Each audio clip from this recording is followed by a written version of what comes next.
بسم الله باقي وبإذن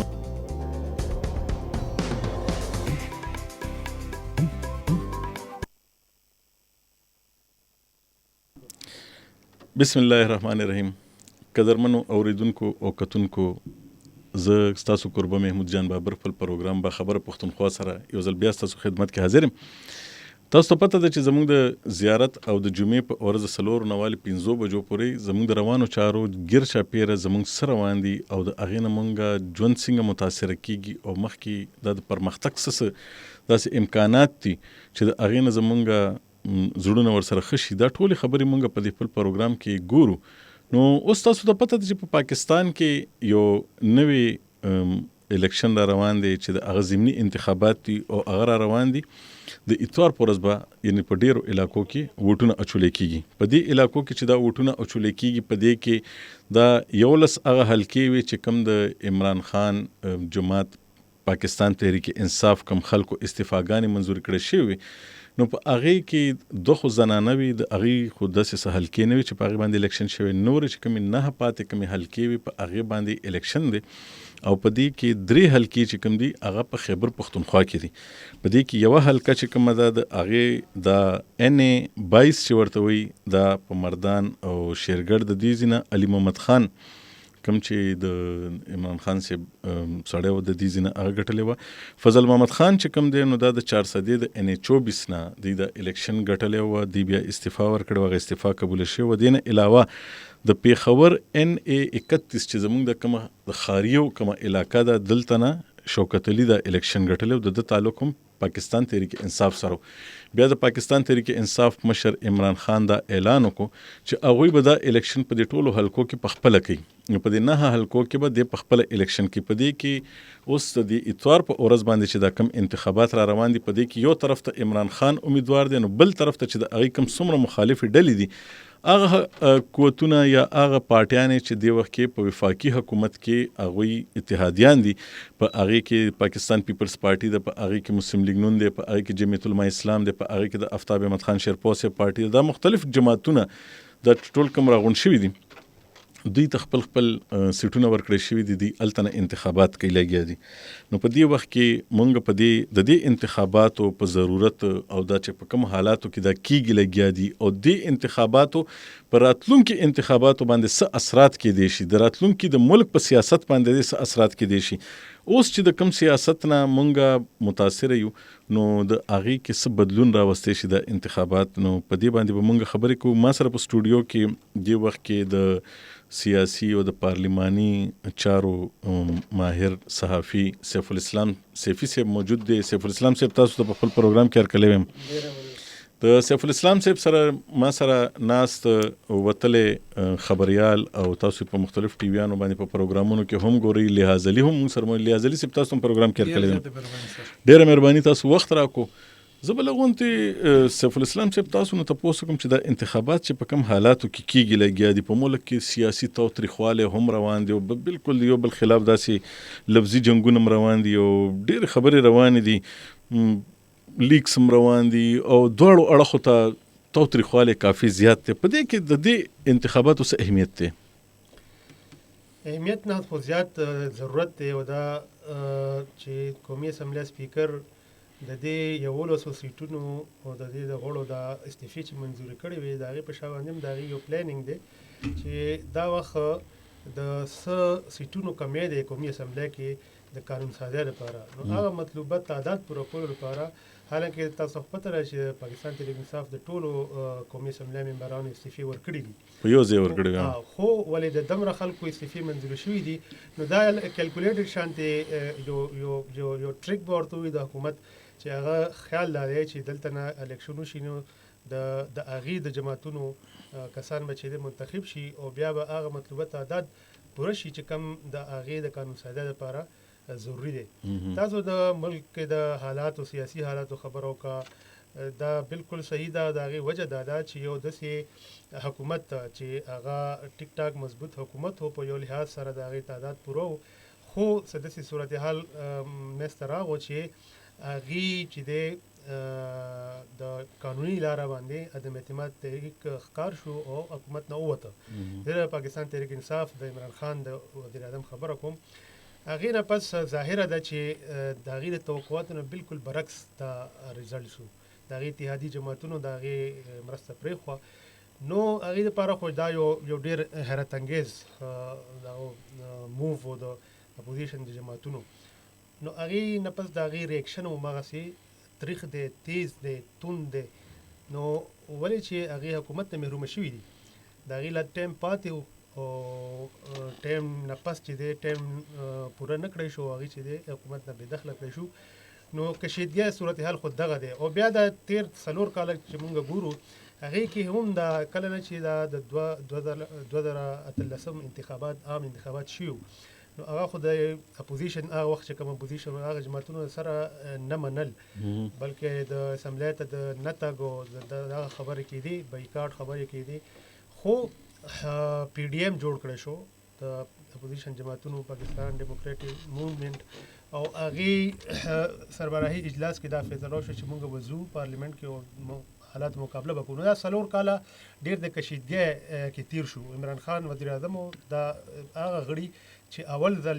یو لحاظ سره اول ځل د پارلیمنټ نه بهر پاتې شو. اسفندیار پکې نو، مولانا فضل الرحمن پکې نو، افتاب شیرپور پکې نو، د جماعت اسلامي یا د جی یو آی ایس والا خلک پکې نو، ډېر شي جماعتونه هغې سربراهان دغه نه بهر پاتې شو. ټیک شو. لحاظ علي صاحب، دا د سیف الاسلام صاحب خو کوم د ضرورت خبره وکړه چې دې وخت کې پارلیمان کې د قانون سازۍ دپاره چې څومره ممبران په کار دي، په هغې کې کمی دی. نو که دا کسان به راشي دې اسمبلی ته، لکه دا سیټونو باندې به کسان الیکشن به د دې وشي، نو دوی به راشي، نو بیا به هغه ضرورت به پوره شي، خاص نمبر په کار دی. دا انتخابات د مخکې نه په کومه طریقې سره لکه مختلف دي که نه بالکل عام د روټین معامله ده؟ ډېره مهرباني محمود جان صاحب. موږ که وګورو پاکستان تحریک انصاف اولنی چې کوم یو دا نیو پاکستان تحریک انصاف چې د حزب اختلاف په طور غړومبی الیکشن 2013 کې لړاو کو، په 2018 کې هغه حکمران جماعت راغله او دی وری یو واری بیا د هغه مخالف ډله چې کوم دی په اقتدار کې ناسته ده. مخکې نه بدل دی چې په ټولو حلقو باندې چې کوم 9 حلقې وي، چې په هغې کې یو حلقه د امن امان د خراب صورتحال د کورمه چې کوم حلقه د هغه ډراپ کړلی شوه. نو په 8 حلقو باندې پاکستان تحریک انصاف امیدوار چې کوم دی هغه د هغوی چیرمین عمران خان دی.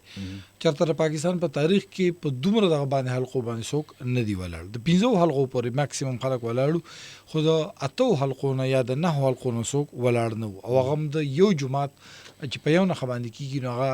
بدل ځکه دا یو لویه خبره ده. عمران خان صاحب د دې وخت کې په بنیادي توګه ټولې دنیا ته پته ده چې هغه مخکې نه دا کړی چې زه د پارلمان کې زه نه حلف پورته کوم نه به دې ته ورځم، خو میدان هم خالی نه پرېږدم.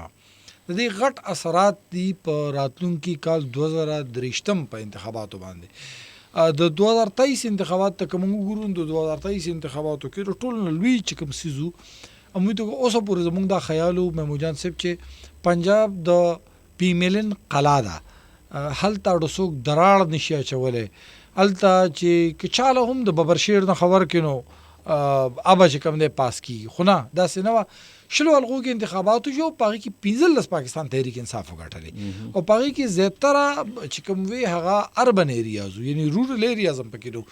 نو د دې وجې نه پاکستان مسلم لیگ سره اولنی ځل په پنجاب کې غم پیدا شو چې نه ما خو هغوی رانه سیټونه بېشکه د هغې بلا دغه کې دي چې امیدواران ټیک نه وو، کمپاین صحیح ونه چلې، دې باندې بحث کېدي چې خو د پاکستان تحریک انصاف کامیابي څه داسې نه وه. اوس دې وخت چې دا انتخابات کېږي، نو عمران خان ټولې دنیا ته ښودل غواړي چې زه اوس هم د پاکستان د ټولو نه مقبول ترین لیډر یم. یو کس هم داسې نشي ودرېدی چې هغه په 8 حلقو دې ودرېږي، او هغه هم داسې نه دې کې یو حلقه هم داسې نه ده چې هغه د عمران خان صاحب په خوښه خالي شوې ده. د هغه حلقې دي چې په 127 حلقو کې 11 حلقو چې کوم سلیکشن شوی دی د حکومت کړی دی. دا یو ډېر لوی یعنی د دې کې په دې حلقو په سلیکشن کې پاکستان تحریک انصاف نه دی شامل، او د دې باوجود هغه یو لوی ریسک واخیسته، هغه ودرېد د انتخابي عمل ته، او هغه په دې انتخاباتو کې برخه اخلي. هغه د دې پروا نه کړه چې نتایج څه راتلی خو چونکې هغه ته د دې هغه اردو کې چې زوم دی چې یاره زه بیا هم د پاکستان تحریک انصاف نه د ملک د ټول نه مقبول ترین لیډر یم. الیاس علي صاحب لږ صبر وکړئ، زه به لږ غونتې بیا به اوس لږ د حلقه په حلقه باندې خبرې وکړو. موږ به 400 ته هم ځو، موږ هلته هم کوشش کوو خبرې وکړو. سیف الاسلام صاحب ډېر مودې نه د پېښور د انتخابات کور کوي. دلته کله نه چې دا الیکشنز کېږي لګیا دي، نو د هغه تاسو ته یاد دي چې دلته مختلف قسمه خلک ولاړ دي. عمران خان په خپله هم د دې حلقې نه الیکشنونه په ماضي کې هم کړي دي چې کله دا NA1 وه دلته نه بېنظیر بټو هم الیکشن کړی دی، دلته نه غټو خلکو د دې ځینې الیکشن کړي دي. د دې حلقې اهمیت څه دی او هغه الیکشن په رڼا کې نن څه تبصره کوئ چې نن څه حالات دي، د چا لکه امکان باندې موږ سوچ کولی شو چې یاره څنګه به نتیجه به راتلی شي؟ میمن جان صاحب اولنی د دې اهمیت خو دا و چې د دې ترتیب د ټول ملک د قومي اسمبلی د حلقو ترتیب پېښور نه شروع کېدو به دلته به NA1 دې ته ویل کېدو او هر کله چې الیکشن کمیشن دا ترتیب بدل کړو نو هغه اوس NA1 اوس چترال شو که نه؟ نو د دې دینه سوزل منتخب MNA حاجي غلام بلور چې اوس هم امیدوار دی د الیکشن کې هغې عدالت سره رجوع کړی و، عدالت نه دا غوښتنه کړې وه چې د دې ترتیب دې بدل نه کړی شي. بهرحال د هغې ذاتي ورسره هغه جذباتي لګاو په وجه یا وټ ایور یو اهمیت ورکړی کېدو نو پېښور خو بهرحال د الیکشن د خپل ضرورتو مطابق هغې چې دا ترتیب بدل کړی دی. دې کې ماضي کې څنګه چې تاسو پخپله مو ویل لکه قومي سطح لیډرانو دې کې حصه اخیستې ده او هغې کې عمران خان کامیاب شوی هم دی، بېنظیر بټو شهیدي هم دلته نه الیکشن کړی خو هغې دا الیکشن ګټلی نه و. د هغې مقابله کې حاجي صاحب چې کوم دی غلام بلور د دا الیکشن ګټلی دا چې اوس عمران خان سره مقابله کې ولاړه سره مقابله ده. دلته نه چې دی افتاب احمد خان شیرپوم الیکشن کړی دی MNA جوړ شوی و. خادې نه علاوه چې خان عبدالکریم خان چې دی دلته نه الیکشن کړی دی، دلته نه قاضي حسین احمد هم یو ځل الیکشن کې ولاړو او یو ځل چې دی هغه وخت حلقو ترتیب ډېر بدل او ارباب جهانګیر هم چې دی نیمه حلقه دا وه او نیمه د هغې د هغه دې حلقې نه چې دی هغې حصه اخیستې وه. حاجي صاحب په خپله چې دی څو ځلې دلته نه ودرېدلی دی، الیکشن هم ګټلی دی، یو وفاقي وزیر هم پاتې شوی، وزیر مملکت پاتې شوی. عمران خان په خپله چې دی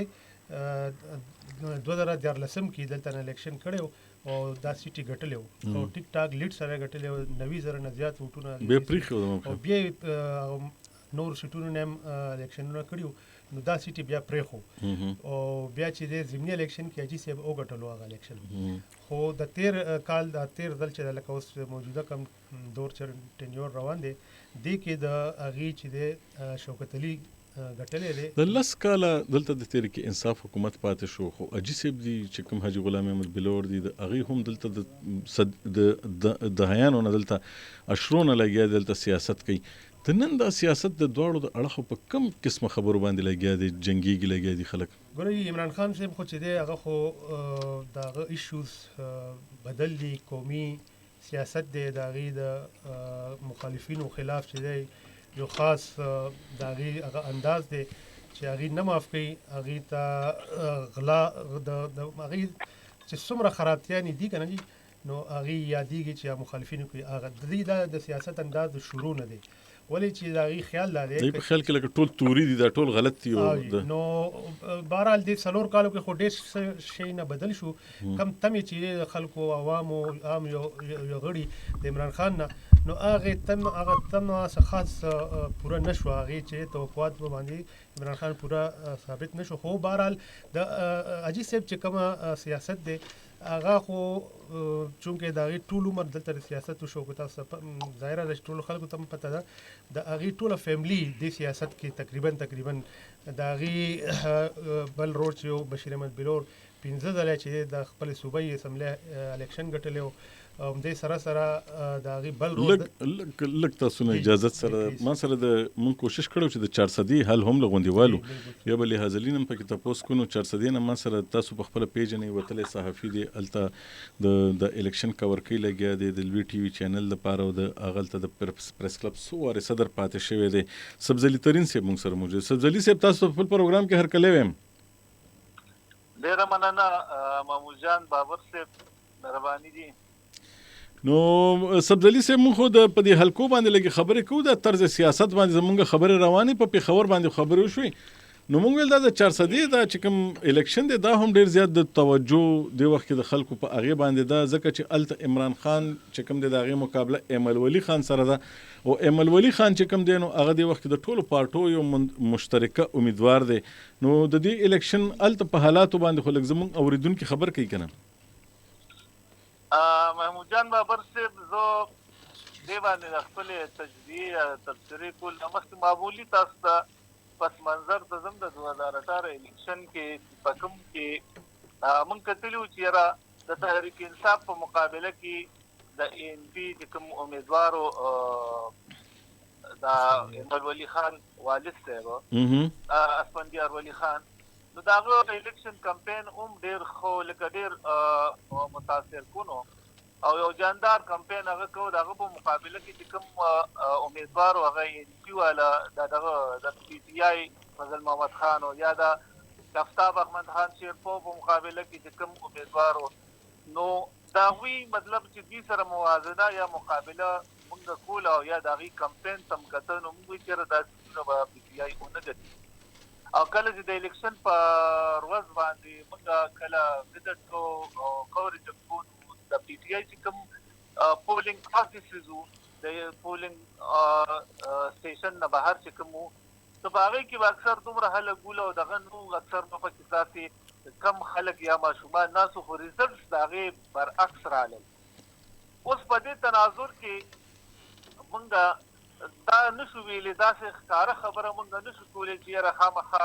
دې الله دی عمران خان یا پی ټی آی چې کوم مونږ ته دلته کمزور ښکاری او پی ډی ایم جماعتونه چې په مشترکه شریکه باندې یو امیدوار سپورټ کوي نو خامخا هغه پریډکشن مونږ نشو ورکولی او کوم خبره کوو نو مونږ به زمینی حقایق ته ګورو په هغه بنیاد باندې خبره د 400 کو نو په 400 کې د دې نمخ کې کوم بلدیاتي انتخابات شو نو په هغه کې تحریک انصاف ته ډیر لکه داسې عبرتناک شکست ملو شو زه تاسو ته لږ شانداغه فکر وایم چې په تحصیل کونسل کې چې داغه چیرمن دي چې وايي عبدالروف شاکر صاحب دی او په دې کونسل کې ټوټل سیټونه چې کم دي لکه کم ممبر دي هغه 116 او د ان پی او د چې وايي په شریکه سیټونه په هغه کې چې کم دي هغه د سمسل دي لکه 90 سیټونه دي او د پی ډی آی په صرف 15 دي لکه موږ دا وایو چې په لوکل ګورنمنت کې کوم بلدیاتي انتخاباتو په هغه کې د پی ټی آی دا صورتحال او جاري په خپل انتخابي نه خبرانه بعض کسانو دغه ورکرانو الیکشن نکو اوس دې وخت کې دا کوم صورتحال دلته دی نو د سیلاب نه مخکې دوی خو خپل کمپاین د عمران خان د پی ټی آی لکه ورکرز چې کوم دی یا دلته فضل محمد خان دی هغه کمپاین کو خو د سیلاب نه پس شاید د دې دا یقینو چې یاره دا الیکشن نه کېدو والي خپل کمپاین بالکل ختم کړو اوس چې کله دا د عدالت دا فیصله د الیکشن کمیشن دا فیصله رااله نو خو ډېر نږدې رااله دا غي نه پس عمران خان جو جلسه وکړه په دې جلسه کې اوس پرون دلته د پی ډی ایم جلسه هم شو دا عمران خان دغه کومه جلسه یا دیول د ورکر کنونشن نوم ورکړو نو د 1500 نه 2000 پورې کسان یا کم شرکا باغی د پی ډی ایم والدا چې 5.5000 پورې دا ویلي شي چې هغه کې خلک شرکت کړو خو موږ بل وخت چې د ایمل ولی کوم انتخابي کمپاین دی نو هغه بالکل په تسلسل سره روانو هغه کله نه کاغذونه جمع کړو داغه نه پس هغه خپل کمپاین یو ډیر جاندار کمپاین هغه چلو او په دې کمپاین کې وسره نور سیستم جماعتونو نو هغه خو په خپل ایمل ولی هر کلی ته هر محله ته هر ویلیج کونسل یونین کونسل ته ځان رسولي اوس دلته دا خبره ده کومنګ دا خبره کو چې یو پکې دی کې یو اهم څه دی چې د تحریک انصاف کوم ای پی ای دی سلطان محمد خان هغه هم د ایمل ولی کمپاین چلی او هغه سره بھرپور مرسته کوي دا د رزلټ دی او رزلټ ډیر لوی کلی دی د دې رزلټ د دې حکومت چې کوم دی په مجموعي رزلټ باندې ښه اثر لري نو زه دا مونږ دا تاسو کو چې عمران خان چې کوم دی نو هغه خو ولاړ دی خو دا بل اړخ ښکاری داسې چې لګیا کوم پولیټیکل پارټیان دي د هغه په حق له دا خدشه ده چې کېدې شي چې یو جماعت بل جماعت سپورټ نه کیو هغه کې وې داسې خبرې منځ کې راغلي دي تر اوسه پر پدې کې څومره حقیقت ته چې خلک لګیا دي اندرونه خانه د خپل کینډیډیټ ته د ووټ ورکولو ډیر زیات اراده نه لري چې اسنه دا سیټونه چې کوم دي دره باندې پاخه شي دې خبرو کې څومره حقیقت نه محمود جان صاحب زه دغه خبرې دراتلم لکه موږ اوس دا خبره کوو چې را عمران خان له شکست ورکوي د پی ډي ایم امیدوار ایمل ولی خان هغه صرف په دغه یو صورت کې ورکولی شي چې په دغه راز باندې چې په پی ډي ایم کې کوم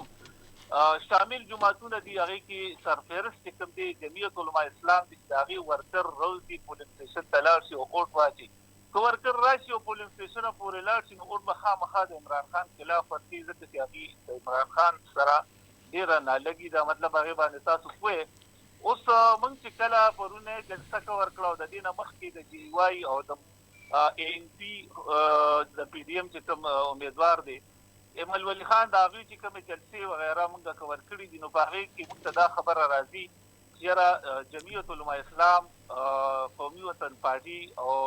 مسلم لیگ نون وغیره چې څومره په پی ډي ایم کې شامل جماعتونه دي هغه ایمل ولی خان خبرپور سپورټ کوي دوی دا خبره کوي جمعیت علما اسلام والا او مولانا فضل الرحمن پرون یو واضح پیغام ورکړی دی خپل ورکرانو ته چې دا زما امیدوار دی او دی به موږ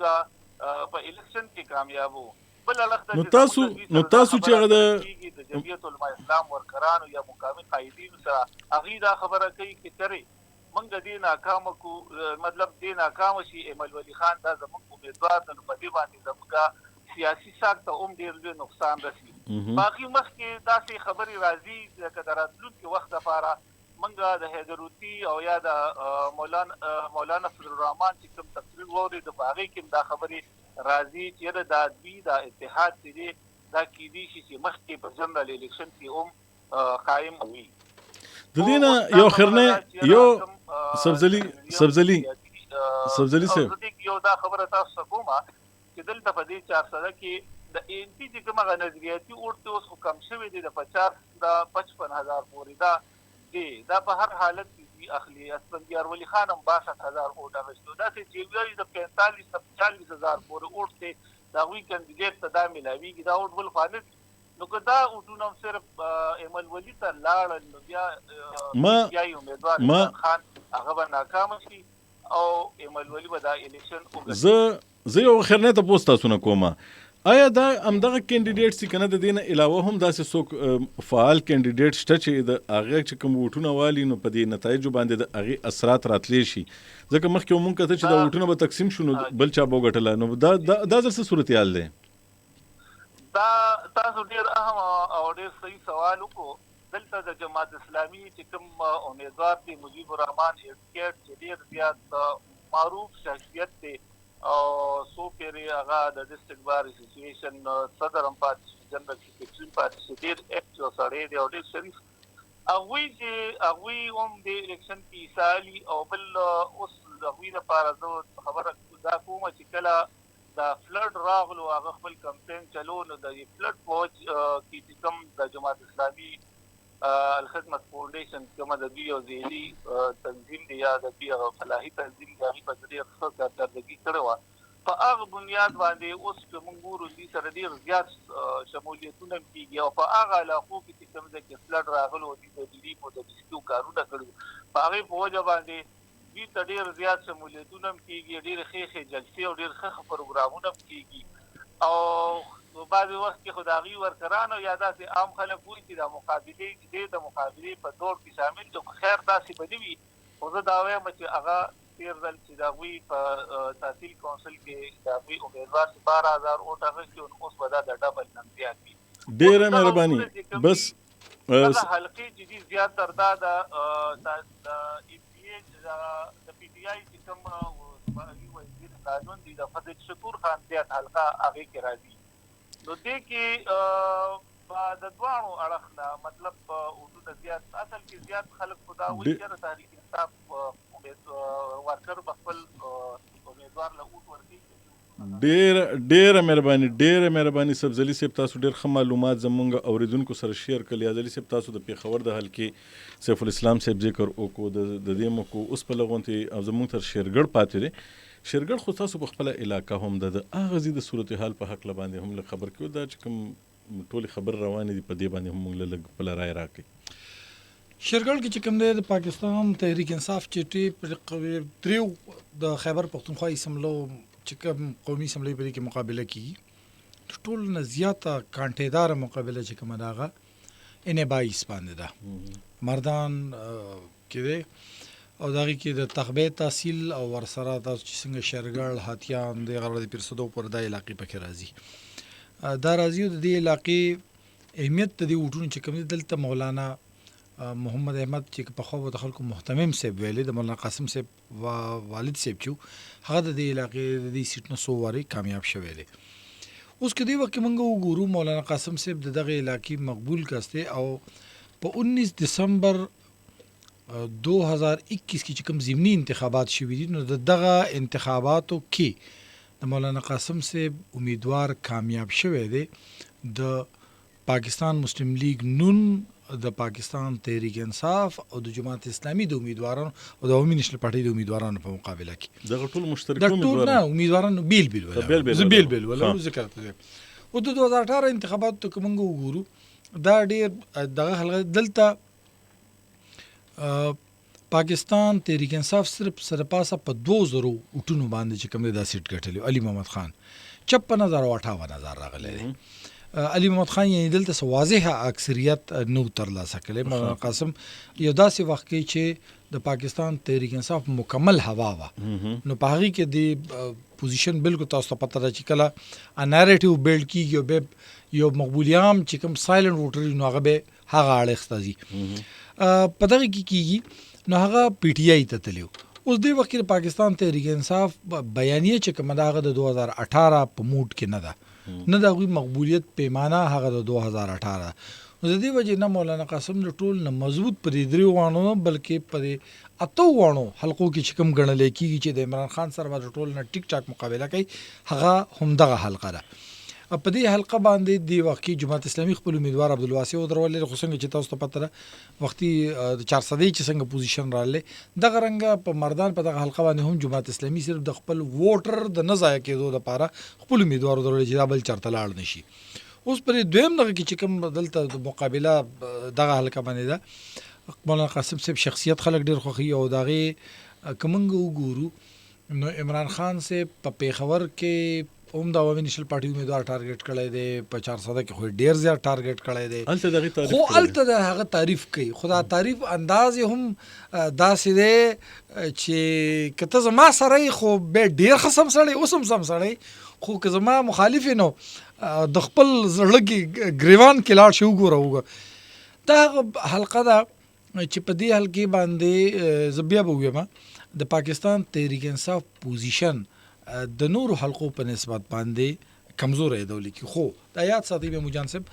د پاکستان تحریک انصاف او د عمران خان صاحب د ووټر د دې یو بل پیمانه هم ده عمران خان صاحب په خپل یو بیل شخصیت چې کله د ووټر د پاره یو نه بلا خلک خوخي یو داسې خلک چې غاړو پولینګ سټیشن تزینو بل بګیدار چې په دغه حلقه باندې مسلم لیگ نن تقریبا 35000 ووټ اغسته دي خود مسلم لیگ نن دلته د مولانا قاسم د پاره یو غټه جلسه هم کړې ده د مولانا د جیوای د بار خدای عجیب خبره ده چې کوم امیدوار کوم کس د مولانا قاسم د پاره د پیملین جلسه کوله د مولانا قاسم د کشر رور سره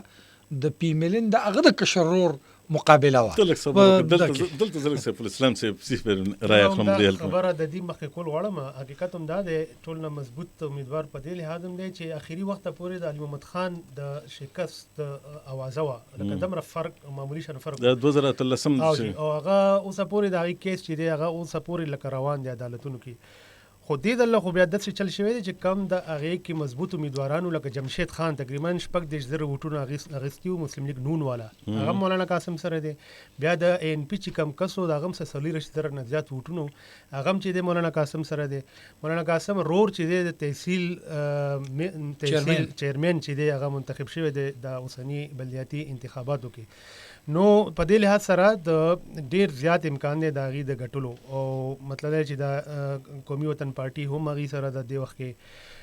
د هغې 2.5 ووټونه هلته یعنې موږ په دې 3 حلقو کې ویلی شو چې یو حلقه کې عمران خان ته لږ زیات زه خو وایم چې د 400 والا حلقه کې به هم عمران خان ته ډیر زیات مشکلات دي او هغې وجه دا ده چې کم مد مقابل امیدوارانو 13 الیکشنونو کې خاص کر د 2018 کې د اسفندیار ولی خان نه علاوه الته پیپلز پارټي امیدوار هم په دې 2013 کې د ټګای خبرې کې دی او د داندلې خبرې کې دی او چا ویل پلان کې باندې په زور وګټل شو دي دا ځل په دې الیکشنو کې د اغیز د دې امکان شته چې تحریک انصاف پرون دا اعلان کړو چې موږ په هر صورت باندې ټګي اسارو نو ټګي څوک کوي لګیا دی چرته نه کې دی شي بس څوک چې ګټي هغه ټګي کوي پاکستان کې چې دا اوسه پورې د سیاستدانانو یو بل باندې کوم الزامات دي دا فرمونه موږ هم دا مخې ته راغلي دا چې څوک بیلی هغه وي ټګي شوی دا او څوک چې ګټي پاغه باندې ټګي الزام لګيږي نو خود د کشیدګي چونکه زیاته ده د دې شي امکانات ډېر کمی چې د سیسه باقاعده منظم کوشش څوک وکړي لکه دمره جرأت څوک وکړي چې دې صورتحال نه باوجود چې دی هغه غټې پیمانې باندې د ټګۍ یا د داندلې سره کوشش وکړي د تاوتریخوالي خبره تاسو دا فیکټر پکې ولې زیات دی لکه دا خو بس یو عام الیکشن دی په دې کې خور چاله پته نه حکومت جوړیږي نه په زیرو نه په راځي ټګي او تاوتریخوالي ولې یره جی دا یو بدقسمتی ده حالانکه جمهوریت خو نوم دی د برداشت جمهوریت خو نوم دی د زغملو پردیش نوم دی بلچا ایون اپوزیشن لا دا ریل سټیټس او کردار ورکول او هغه ته ځان تیارول خو دلته اوس لکه کیک دی کنه جی او دا پاکستان د سیاستدانانو تر نظر یو کیک دی نو هغه کې یو نوې چې د محفل تراغله یو د کس دا کیک نیمه زیاته حساب غواړي او مطلب دا چې د سلور کال حکومت پکې کو نو هغه ظاهره د برداشت کول دا یو غټه سینه غواړي غټ یو برداشت غواړي نو عمران خان یو نوې سیاستدان دی سیاستمدار دی او دا هغه انداز هم دا دی چې ټولو ته همیشه بد رد ویلي دي نو دا هغه په خپل لاس هم دی چې دا ټول راپاره کړي دي کنه نو دین اول چې سیاست کې دمره اګریسیونس نو دمره جارحیت او دمره مطلب دا چې دغه کارکنانو تم دا شی ورغلې دي نو ځکه خلک وایي چې دا سیاسي میدان چې دا ډیر زیات یو لحاظ سره آلوده شوی دی لکه مطلب دا چې سوشل میډیا به څه کردار هم دی خو د عوامي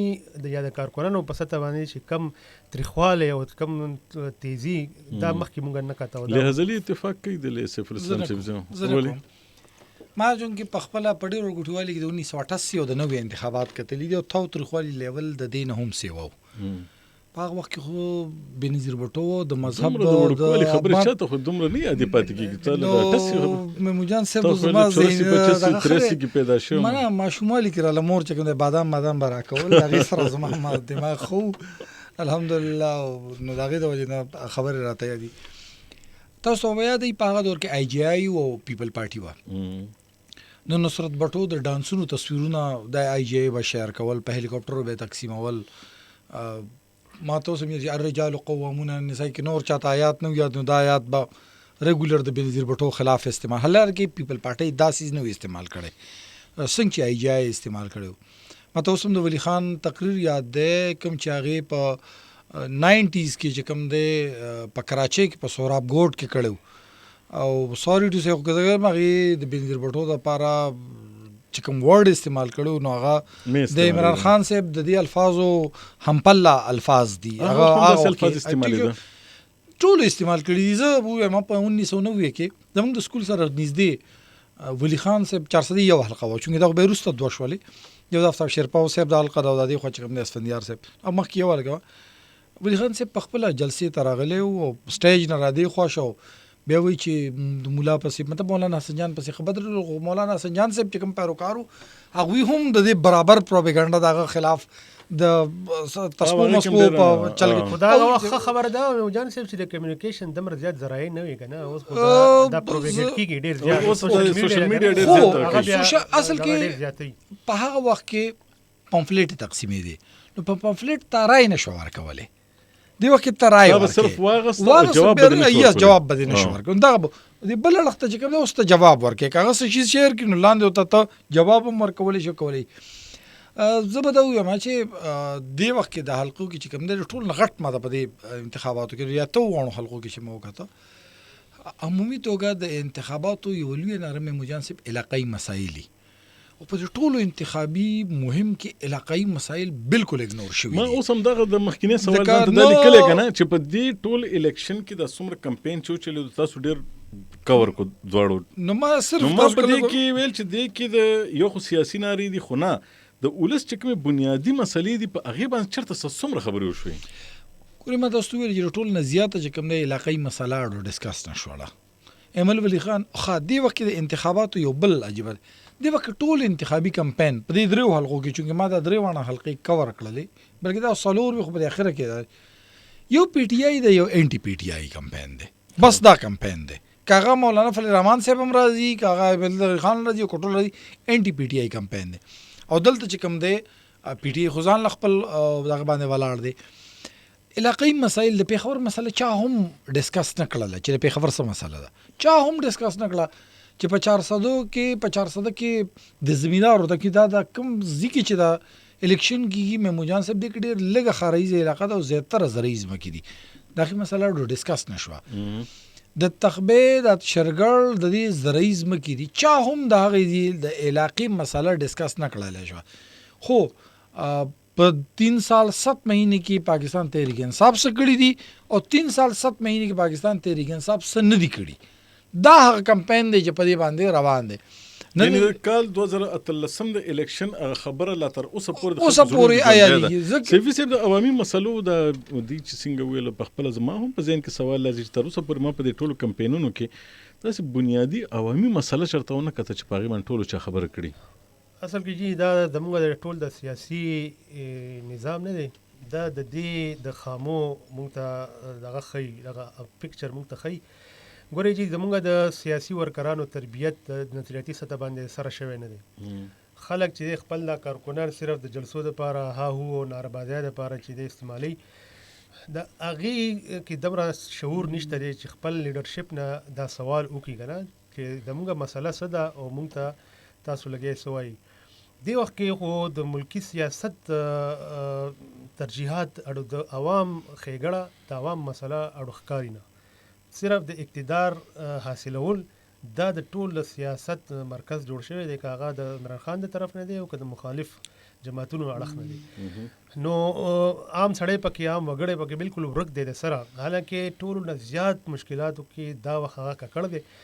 مهنګۍ صورتحال مونږ ګورو لګیا ډېر زیاته ګرانه او مطلب دا دی چې د موجوده حکومت خو دومره زیاته اهلي ورته مونږ ووایو چې هغه خو په کار دی چې عمران خان د وخت کم ظلمونه مچې دي یادول چې هغه کم کړی وی که نه جي د هغه مشکلات او د هغې دغه خو کم شوی خو دی هماغه شی نه راواخیست او هغې کې مزید اضافه وکړئ تیل قیمتونو ته وګورئ خوراک څښاک د شیانو قیمتونو ته وګورئ د سختو فیصلو په نوم چې اوس موږ د حالات ښه کوو د دې په نوم یې وکړ هغه سختې فیصلې هماغسې په خپل ځای پاتې دي ولس دپاره سختې دي باقي خو د چا دپاره سختې دي زما په خیال ریټ هم نشته لکه نن چې دی د دالونو قیمتونو کې چې دی کمې راغلی دی تقریبا د یو کیلو کې 15 روپۍ کمې دا ټیک ټاک په کمې دی خو بل وخت که موږ وګورو ذخیره اندوز دې صورتحال نه فایده اخلي ناجایز منافعخور دې صورتحال نه فایده اخلي یوټیلیټي سټور ملي بګت سره دا مافیا چې دي د مارکیټونو دا شی نه اوچت کی خلک چې دی په سونو کې په لینونو کې قطار کې ولاړ اخر کې وایي شی نه ختم شو او هغه اول خو چې ورشي نو وایي نشته ختم شوي دي یا چې کم دي کې وي نو هلته دومره اوږد لین لګېدلي چې هلته خو بیا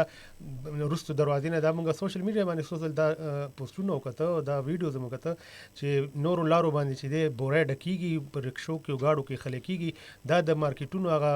غریبانان لین کې پاتې شي او سامان بل څوک یوسي بغت سره دا شي نه روان دي نو دا ریلیف فایده عوامو ته نه رسي او دا هم د نااهلي د انتظامیې د متعلقه ذموارو محکمو د هغه د اهلکارو حکامو سره سره د حکومت دا خو د حکومت خبره تاسو کوم خو د دې الیکشن چې کم خلک کنټیسټ کوي د هغې د اړخه هم یو سوچ ګورو کنه چې دی پبلک له څه ورکړي څنګه عمران خان صاحب چې کله راتلو نو هغې ویلي وو چې دلته به زه بنیادي صحت چې کوم دی دا به خلکو له فري کوم تعلیم به وي دا به مثالي وي دا کار هغه وخت کې به څه بنیادي نارې به راتلې اوس په دې کې له غوندې څه کمې راغلې اوس به یو بلې خبرې طرف نه زه چونکې وخت را سره کم دی زما په ذهن کې دا سوال راځي او ډېر خلک دا خبره کوي زه پخپله په دې خبره باندې نه پوهېږم چې دا الیکشن که شي نو مونږ دا اورېدلي دي څو وارې دا اعتراض شوی دی چې دا سیټونه به کېدای شي چې عمران خان اته واړه وګټي خو که دا بیا خالي هغې بیا خالي کوي دلته بیا الیکشن کېږي دا بیا په دې باره کې تر اوسه پورې تحریک انصاف خلکو سره ستاسو څه خبره شوي هغې دې دپاره څه دریځ لري سوال زما نه دی یو خو دا دی چې هغوی چې میدان خالي نه پرېږدو تحریک انصاف وایي. تحریک انصاف وایي هغوی چې ګټه بیلات دپاره موږ نه یو موږ کې موږ چاته میدان خالی نه پرېږدو. ماجد سنګ سر وختي تاسو ته وویل چې دې انتخاباتو ګټه که د پاکستان تحریک انصاف په حق کې راځي یا اکثریتي ګټه راځي نو دا هم د پاکستان تحریک انصاف کم جرنل موقف چې کوم دغه بوسټ کوي چې دغه خبره ټیک د خلک مني یعنی مقبولیت ته خلک مني مقبولیت ته برقرار دی. زه به هم که ټول تاسو اتوانه یاد کړئ اصل کې که خالی کېږي نو به تاسو ته پته ده نه عمران خان صاحب کدی کې یو سیټ واملی بیا به هم پاته و الیکشن کېږي ځکه چې عمران خان صاحب په خپله دغه د میاوالی سیټ لا انټیکټ دی. هغه استعفا هم دغه منظور شوی دغه منظور نه ده. نو که فار ایگزامپل هغه وایي چې زه د 400 د عالم ټیکنیکلی به څنګه کېږي چې لکه یو ځینې هغه ایم ان ای وي. ګوره دا یو لویه المیه ده. په 2017 کې الیکشن اکټ پاس شوی دی او د دې لپاره کار په کال 2014 ګوره زه لږ خپل سوال اسانوم. زه لکه په یو کرسۍ ناست یم، زه په دې کرسۍ هم ناست یم، زه په یو کرسۍ په یو وخت کې کېنه په یو کرسۍ باندې هغه په اسمبلی کې دې وخت کې لا ناست دی او هغه وایي چې زه په دې باندې هم کېنم نو که دې کې هم ګټي که نه نو بیا لکه زه وایم چې زما خپل ذهن کې دا سوال دی چې هغه میاوالي والا سره به څه کوي او دې سره به ټیکنیکلي به داسې صورت یاري. یو خو دا دی چې میاوالي د سیټ نه انګریزان ورکړی دی په خپله قبول شوی نه دی صرف دغه دی چې قبول نشي نو غلا ایم ان ای غلا هغه وخت پورې مطلب دغه تنخواه اوس پورې هغه ته دغه اکاونټ ته ټرانسفر کیږي تنخواه الیا ټیک شو یعنی باقی چې کوم مراد دي هغه کلیم کوي نو هغه کیږي. اوس په دې وخت کې سر بل بنیادی نقطه چې کوم نه ده چې الیکشن اکټ 2017 کله منظورې ده نو په هغه وخت کې دا تجویز لا منسټری ورکړو چې یو امیدوار دی میکسیمم د 2 حلقو نه د ودرېدو پیمانه دی ورکړی شي. یعنی صرف 2 حلقو ته ودرېدی د 2 نه زیات ته شي ودرې دا هغه بیسیک ډرافټ چې کوم حکومت هغه کمیټې ته پیښ تاسو ته پته ده 3 کال سر په دې باندې بحث شوی دی او پاکي کې پاکستان تحریک انصاف هم پاکستان پیپل پارټي د مخالفت کړو او هغه ویلي چې نه امیدوار د حلقو پورې محدود کوي ما بلکې بعضی امیدواران زمونږ داسې دي چې هغه په 4 وانو صوبو کې به ودرېږي ځکه چې هغه 4 وانو صوبو ته یو خپل ځان خي چې زه ستاسو سره یم نو دا نقطه هم د قضای کې داسې خالی پاتې شوی. دا یوازې عمران خان یې کړی دی مخکې د خپل شهباز شریف صاحب زموږ سوات نو مختلفو ځایونو خلکو الیکشن کړی دی مکسیمم 4 نه ولاړو خو عمران خان صاحب په 2018 کې د 15 نه ولاړو د 15 وانو هغه پاس شوی بالکل ټیک شو. خو دې وخت کې د 8 حلقو نه ولاړ دی په یو داسې وخت چې هغه خپل حلقه شته نو دا سقم دی د قانون چې د هغې باندې د هغې د لاسه دا فیصله ورنشو نو په هغې د لاسه عمران خان صاحب چې کوم دی ودرېد مدار مې مناسب غټه مسله خو زه بیا وایم انتخابات دی وشي ټول نه غټه خبره ده مې وختي سیفي صاحب هم ویلې جمهوریت نوم د برداشت دی او د برداشت په نوم باندې چې کوم دی کنځلې بد رد په ځای باندې د جمهوریت عمل کې ډېره ضروري خبره یو اخري خبره بس صرف د برطانیې سابقه وزیر خارجه ډیوډ میلیبینډ ته هغه خپل رور شکست ورکړی نو که په یو کور کې 2 کسان راشي او هغه تسلیمي نو زما په خیال مونږ ته لږ اخلاقي جرأت پکار دی چې سیاسي دا د ټول سیاسي جماعتونو باندې دی وخت کې هغه سیفي سیب لغونته یو خیرنه تاسو په تاسو نه دا کول غواړم چې لکه دا مخکې هم الیکشن تاسو کور کړی دی کدی وخت کې کم سایډ هم الیکشن بیلی د هغه اثرات په راتلونکي الیکشن لپاره د هغه سوي زه سوال دا کوم عمران خان که چې د زیات سیټونه بیلی پر راتلونکي انتخاباتو باندې به د هغې اثرات سي یا د هغې مخالفین که زیات سیټونه بیلی د هغې دپاره به هغې اثرات سي بس دا ټول وخت هم به الزاماتو کې تیریږي او چې کم ډله کم امیدوار بیلی نو هغه به یقینا هغه ډېره حیران کن خبره وي که چېرې ګلاب زړه سره هغه خپل شکست تسلیم کړي خو دا زموږ نه د مزاج حصه ده دا خبره او نه څه داسې روایت موږ خاص وینو خپل سیاسي خو اوس زموږ سیاسي کارکون خو چې کوم دی نو خپل امید د مشر په هکله باندې کته ارسم وې هرې پارټۍ والا هغه هېڅ هم نه مني هغه بس زما مشر دی به دا زه ټیک دی بدلون سماجي چېرته موږ ته داسې په دې الزاماتو کې دا چې خبره وکړه کنه چې سیاسي ورکران نظریات په بنیاد باندې نه تیار کړی شوي هغه د شخصیت پرستی په بنیاد باندې تیار کړی شوي دي او داسې سیوا شه او زیات شوی دی هغه د شخصیت پرستی د عمل بغنه وړو د ډیر زیات سیوا شه جی بالکل همدغسې ده نو مطلب دا دی چې ډیر شی ټیکول غواړي زموږ د سیاست کوم ډایرکشن چې دي که نه دې کې ډېر زیات بدلونو ضرورت دی او هغه د کارکنانو په سطح هم دا عوامو ته کم پیغام ورکړي کم مسلو باندې د هغې چې دی رهنمایي کې نو مطلب دا دی چې تاسو خو سوال دا وکړو چې دا اوس اثرات به سب سي دا راتلونکي الیکشن به چې دی ډیر زیات ګرم وي د ګرم لحاظ مطلب دا تاوتریخوالی او لانجې او کشیدګي به پکې خامخا ډیره زیاتې ولې چې عمران خان خو یو خپل ټارګټ ایښی دی نو هغه کې یو دام دی چې دا مرحله به چې دی زه کامیابۍ سره سر کومه نو کم د عوامو د رابللو کومه مرحله چې دی بیا به زه ډیر زیات توندۍ سره او مضبوطی سره چې هغه شروع کوم سیاسي جماعتونو خپل فالوور چې کوم دغه سیوا کړل او ورکر زمونږ د بولټن هم وخت شوی د تاسو دواړو د راتګ ډیره زیاته مننه سیف الاسلام صفی صاحب لحاظ علي صاحب چې تاسو راغی او دومره مهمو خبرو باندې موږ سره په دې پروګرام کې شرکت وکړو ګرانو کتونکو دا د نن پروګرام وخت ختم شوی دی بیا راتلونکي هفته ملاویږو الله پامان